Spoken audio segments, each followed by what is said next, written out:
Hi, John. It's a great pleasure to have you, and we are so grateful for your support and for participation, for your input in our conferences. And we are extremely happy to welcome you during our fifth Happiness in Contemporary Society conference. So please, you are welcome to say a few words of greetings, and then we can move to a few questions to discuss on happiness. Well, it's a great honor to be with you. And in fact, it gives me great satisfaction and personal warmth to be with you and to talk about life satisfaction. I'd rather use that term than happiness because it seems like a broader umbrella, especially given what you're going through in Ukraine with the war and everything. So it's a great honor and a great pleasure to be with you. Thank you very much. Dr. John Arden, as usually our keynote speaker here during our conference, and during our small talk before the recording, we already spoke a bit on resilience. So maybe you can share your thoughts generally on happiness and resilience connection. And like Ukrainian case as well, what are your observations? Sure. Over the years, I've been very fortunate to be involved not only in Ukraine and during the war, but also with other areas. For example, with refugees, right now we have 100 million refugees on the planet today, and we'll probably have roughly about 300 million in the next 10 to 15 years because of climate change. And many people are going to experience terrible, terrible trauma during that period. And so I've been involved in not only the support of mental health practitioners to help people with PTSD and so on, but also how to kind of achieve a sense of life satisfaction despite all the terrible things happening and then will happen. So you mentioned resiliency. And so let me also mention post-traumatic growth, which is another concept. How can you achieve a sense of I don't want to say happiness, but life satisfaction and a sense of purpose after having experienced terrible trauma, whether it be war or whatever you might be experiencing, domestic violence or just conflict between people. And it seems to me that this broader area of positive psychology and the interaction with positive psychology and neuroscience has tremendous relevance for us. And so previously we talked about, what is the mind? If you recall last year, we were talking about these states of mind that we collectively call the mind. And so there's a lot of very fascinating research on what those states of mind are and the brain networks that create those states of mind. And so briefly, if I could just describe three of them that received the most amount of research. The executive network, which has a lot to do with our ability to be where we are when we're there. In other words, can you stay present and sort of be here now? It's kind of a title of a famous book from 50 years ago where I live. And so that's called the executive network, the hardest thing to keep going. Another one is called the default mode network, where we fall back to and what we think about when we're not present and interacting. Like I'm thinking that, oh, what are you thinking as I'm looking at you and I'm going off reflecting on what we talked about before. It's my fantasies, it's my kind of my social intelligence and my metacognition and everything else. And then finally, there's this salience network, meaning how do I feel within my own body, my own, and the emergence of emotion? Well, why did I go through all that? Because the experience of trauma and resiliency that we were talking about has a lot to do with how these states of mind interact with one another. And there's a group of researchers in Sydney, Australia, that I'm connected to that have taken a look at how these states of mind have changed as a result of trauma. And I mentioned the default mode network, that you're looking at me right now as I'm talking and probably wondering, now, John, get to the point. What are you getting to here? So I'm now thinking about what you're thinking about, just as you're thinking about what I'm thinking about.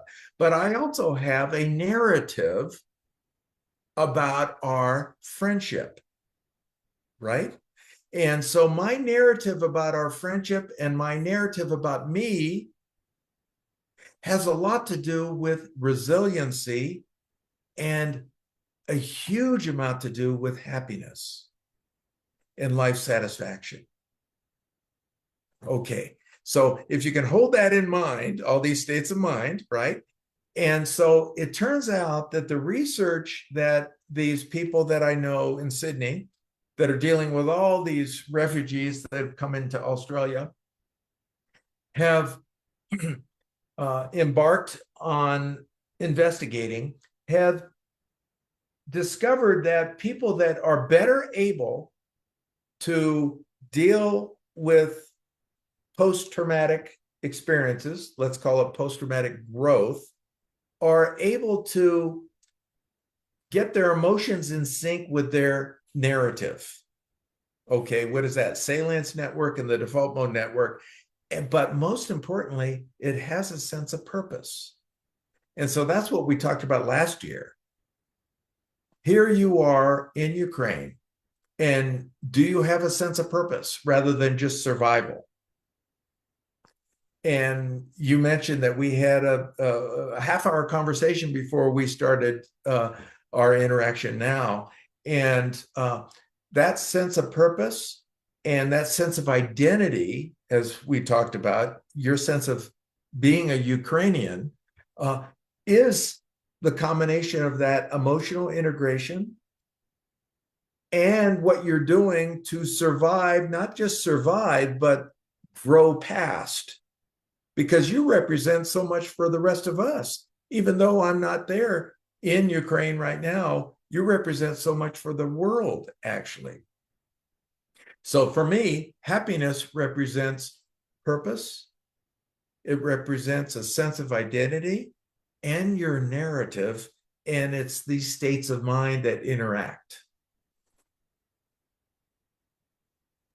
Yes, thank you very much for this reply. And I totally align with these ideas that indeed purpose is one of the crucial core points that we need for both happiness and resiliency in any circumstances.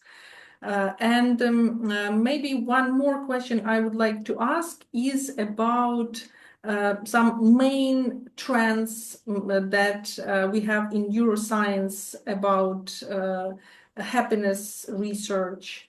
Maybe you can share some of your own research, maybe some new things, because definitely each year we are discussing and we are informed about the newest studies you have, but maybe some new trends or new observations that you believe to be very important so far. So let me build on, let me build on what we were just talking about with regard to these states of mind, and especially the narrative and what we sort of tell ourselves. It's also referred to as self-construal.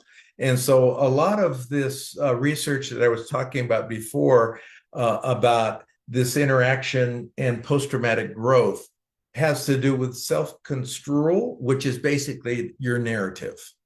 Now, then I'm going to add in this idea of gratitude, forgiveness, and compassion, which are part of the larger picture of positive psychology.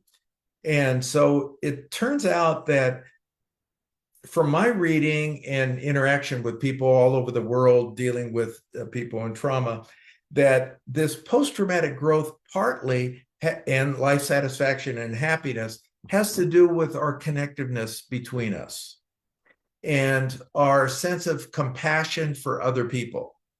And so here's the interesting neuroscience about that. Having compassion for others stimulates brain areas that actually result in compassion for ourselves. And so giving is receiving is a cliche. And well, it makes sense from a neuroscience perspective. So a really fascinating part of this is, well, you know, you're a mother of a beautiful baby, and your feeling of love for your baby and looking into your baby's eyes and seeing that sense of love is really what we're talking about. That's the easiest way to experience that compassion and love. But when we can do it with one another, part of the fabric of happiness, feeling connective. And it turns out that there's these areas of the brain, if I could just rattle off a few, that relate to these states of mind I was talking about earlier, called the anterior insula. This an area called the brain, in the brain called the insula, which means island, anterior front side. Anterior insula is part of our emotional capacity building and all that. And the anterior cingulate, anterior meaning front side of the cingulate cortex, that interaction gives us a sense of emotion, but also when we're compassionate towards one another, we feel compassionate for ourselves too, because we're connected. And so I think that when you go through this terrible war, for example, I keep coming back to, you know, your challenge. How can you survive this with a sense of purpose and a sense of compassion for other people?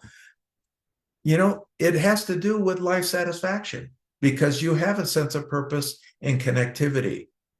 And earlier, before we started taping this, we were talking about this Ukrainian identity and what the Russians actually did as a result of the war. They gave you a better sense of identity, a connectiveness for one another.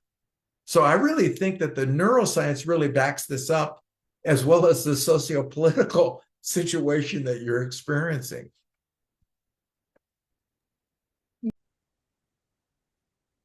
And we've been talking as well about attachment and motherhood as a part of happiness.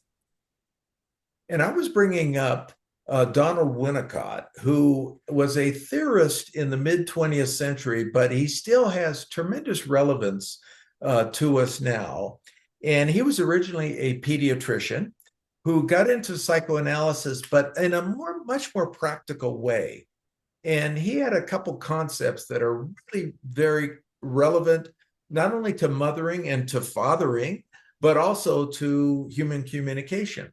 And one of them is good enough mothering, good enough parenting, or good enough friendship. What is good enough? Perfectness is impossible.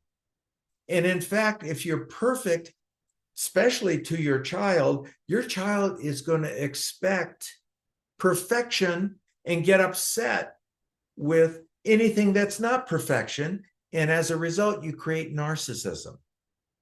You do not want to create narcissism because you see some pretty powerful people in the world right now that are narcissistic, right? And they create damage for everybody around them. So good enough parenting means you are an imperfect person. So am I. There's no such thing as perfection. And by being a real person and being able to acknowledge your imperfections with your baby, with your friends, with your husband, with your wife, so on, actually creates better frustration tolerance and greater happiness. Because happiness is resiliency, happiness is durability. So I would encourage you to take a look at his good enough humanity, you could say, because here we are all facing major challenges throughout the planet. And if we could be real with one another, meaning acknowledge our imperfections, but also work to constantly work on improving ourselves together with some humility, we create a better planet, better children, and better friendships. Thank you very much for this interesting topic that we can speak for an hour, probably more. But yeah, that's a great thing that we could raise this topic, and probably later on we can elaborate more on that. Thank you very much. Sure. Yes, thank you very much, Dr. Arden, for your input, for your time, and for supporting us during all these years, during all these conferences. It would be really great to continue our scientific tradition of these annual meetings, and see you soon. Okay, I hope so. In June, I hope so. Yeah, thank you very much. Okay, sure.